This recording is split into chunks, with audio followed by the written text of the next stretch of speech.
Hello everybody, this is Cholera SC bringing you the last matchup in the round of 8 of the World Cyber Games Korean qualifiers, and this is Stork versus ForGG, a battle between an A-class Protoss in Stork and an S-class Terran, a newly minted super-class Terran battlecruiser in ForGG. ForGG 63% against Protoss, and Stork 63% against Terran. So we're looking for an exciting matchup here. Despite, people who've said Stork is, the yellow of the Protoss race, he's always second place. I think he's always a threat. He's always waiting in the wings, and should the top pros, should the S-class players slip up, he can easily dominate them. And he's a nice guy too. He makes fun of himself when he loses. He had this whole music video about how after he lost, I think the OSL title. He didn't lose the title, but he came in second place. He made this whole music video doing karaoke, just singing about how he's a dinosaur toss who always gets second place, and it's just, that's nice. It's nice that he makes fun of himself. We have here ForGG, the reigning MSL champion, of course, in teal at the 1 o'clock position, and we have Stork, I believe, in red at the 7 o'clock position. Not sure exactly. Yeah, red at the 7 o'clock position. So this map is on Blue Storm. I'd say Blue Storm, the revised version, is pretty even between these two races, although I think there's a slight advantage to Protoss. Looks like 2 SCVs coming out for ForGG, so interesting enough. No, okay, so only going for the supply depot and the probe block, actually. And we've been seeing a lot of Terran players do that on Blue Storm. Throw that little choke point, and I think it is pretty smart, although it leaves them a little bit vulnerable to a cheese like Much did against Flash. Although Flash did an internal scout anyway, so he found it. But the probe block mainly is to keep the probe out of the base long enough for the Terran player to pick up the gas, hopefully, because Protoss, of course, have been going for lots and lots of gas steals on Blue Storm. It is relatively easy to get that gas steal down. Looks like ForGG going for a rather standard opening. We'll see if Stork decides to go for a fast expand. Actually, he is going to be going for that fast expand because I don't see anything next to that pylon. He's going for the 14 Nexus. Actually, it looks like a 12 Nexus perhaps right now. But Stork going for the fast expand in this map, and I think a lot of Protoss players like doing this, but I think 14 Nexus honestly is overrated. In my opinion, I think Terrans have become very, very good at dealing with it. They definitely know when to switch tech patterns. Once they scout that, they generally go for either a fast expand of their own, which doesn't leave them that far behind, to be honest, or they go for a fast rush, which is usually, not always, but usually devastating to the Protoss player. Especially on Blue Storm, where your tanks can shell that natural expansion from outside of the little gap. And somebody was saying that they couldn't do that, but actually, in the last game I saw, they can still do that on Blue Storm. So it is still a problem, and Stork returning the favor, blocking that low choke, so ForGG takes a little bit longer to scout around. ForGG came closest to being beaten, actually, by a Protoss player on the way of becoming the MSL champion. He almost lost to Cal in an exciting 3-2 series. ForGG going for the fast expand himself. Looks like without scouting, he is going to just assume that his build is safe enough. The fact that he pulled off gas, of course, means that he will be going for that second command center, probably inside of his base, probably going to float it over, so fairly standard openings for both players. Stork taking a tiny bit of an economic edge by going for the fast Nexus, and that's alright though. That's alright for ForGG. ForGG, of course, knows how to deal with this kind of stuff. Stork now, ForGG now getting a look into Stork's base. And by the way, I do have more of an elaboration of my story of the Parasite and Marine that I mentioned in another video. This is my short story idea for, I don't know, a piece of fan fiction I just came up with one night, and actually I couldn't fall asleep yesterday, so I was thinking about elaborating it. So basically there's this outpost, and by the way, Cybernetics Core going up for Stork's command center going up for ForGG.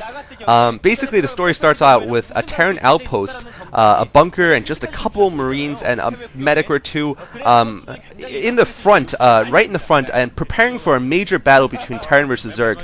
In fact, the Terran players are setting up for, not the Terran players, but the Terran soldiers are setting up for an ambush of the Zerg forces, which are nearby.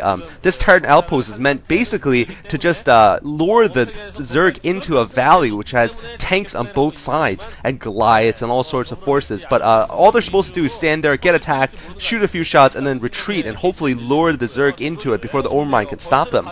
But anyway, so now we're seeing a Vulture managing to sneak into Stork's base. Stork taking some economic disruption here. Stork losing a probe, and By the way, we saw Stork place a proxy pylon at the 12 o'clock position. Stork could be going for a proxy robotics facility there. In fact, I think that's what he's going to be doing. This is tough telling my story and casting at the same time, so I think I'm just going to cast for now and wait for another big lull. ForGG doing an excellent harass on Stork, killing 3 probes, I think, or two or three probes, getting a complete scout, and ForGG finishing his command center. Stork does have that probe in the corner of ForGG's base, and he has that pylon. I wonder if Stork's going to actually do anything with the pylon there. Stork's probe now getting taken out, and Stork with, I believe, just 1 Dragoon. He's going for another expand. Will Stork actually go for a double expand at this point? That is, I think, very risky, and looks like he is going to be going for a double expand. Wow. I mean, he knows that ForGG has gone for a fast expand of his own, but I think this is very audacious, and I'm not sure how this is going to work out for Stork. If he manages to hold off ForGG for the next few minutes, he will have a decisive advantage, of course. He does have that cybernetics core spinning, and he's building that robotics facility inside his base, so that pylon is just hanging out there, perhaps looking for a dropship or some kind of strange build over there, but it looks like Stork is not going to take the option of building something there, building that robotics facility inside his base. We'll see if he decides to go for fast observers or for fast reavers, and ForGG has his defenses up pretty well here. Stork getting that Nexus, and no second gas yet for Stork, so just playing a very strong economy game, trying to get this economy up on Blue Storm.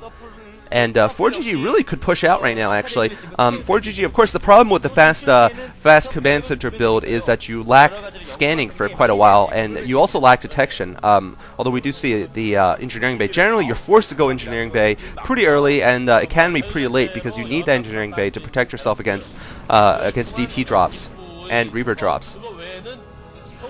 But the problem is you just don't have that scanner early, so you just can't tell exactly what the Protoss player is doing. Especially the Protoss sets up a contain to block the SCV scout. The problem with it is that you just can't get that scout early, and so you don't know when to push out. But looks like ForGG's decided he does have enough tanks to move out. 4 tanks, a pair of vultures moving out, and I think this is going to be pretty much enough to deal with these forces coming up for Stork. It will depend on the micro of both players. I think ForGG probably has siege mode up already, and he could do a lot of damage to Stork if he manages to get into that position where he can shell that that first expansion's Nexus, that little gap there, which is so devastating for Protoss players on this map. Stork also producing the robotics support bay, so he's going to be going for both observers and a Reaver here. This Reaver probably will be valuable for stopping this push, although we'll have to see how good his control is. ForGG also being very smart, building a forward turret there to help prevent detection for mines and prevent the drops from going over there. And Stork doing some excellent micro moving backwards. Wow, this is really good Dragoon micro there, picking off a lot of mines while keeping the majority of his Dragoons alive. Well, actually only losing 1 Dragoon. Still have a Doom going up for Stork also. And Stork moving a lot of probes, interesting enough. Perhaps a reverse probe transfer. Oh, I see what's going on. ForGG has found the location. This is what I meant, ladies and gentlemen. And this is what I meant about that annoying little position that the Protoss really is vulnerable to. But Stork looks like he has an answer. He's got that shuttle out. So nice play by Stork. He's going to be dropping a Reaver, I think, right on top of those tanks. Will the Reaver come down? No, it looks like it's a Zealot. But ForGG smartly has built a turret inside of Stork's base, and that's going to pound away and prevent... Oh, man, shuttle going down for Stork. Stork in huge trouble here. Stork did not see that other forward turret there, and he's going to lose his Nexus. There's no two ways about this.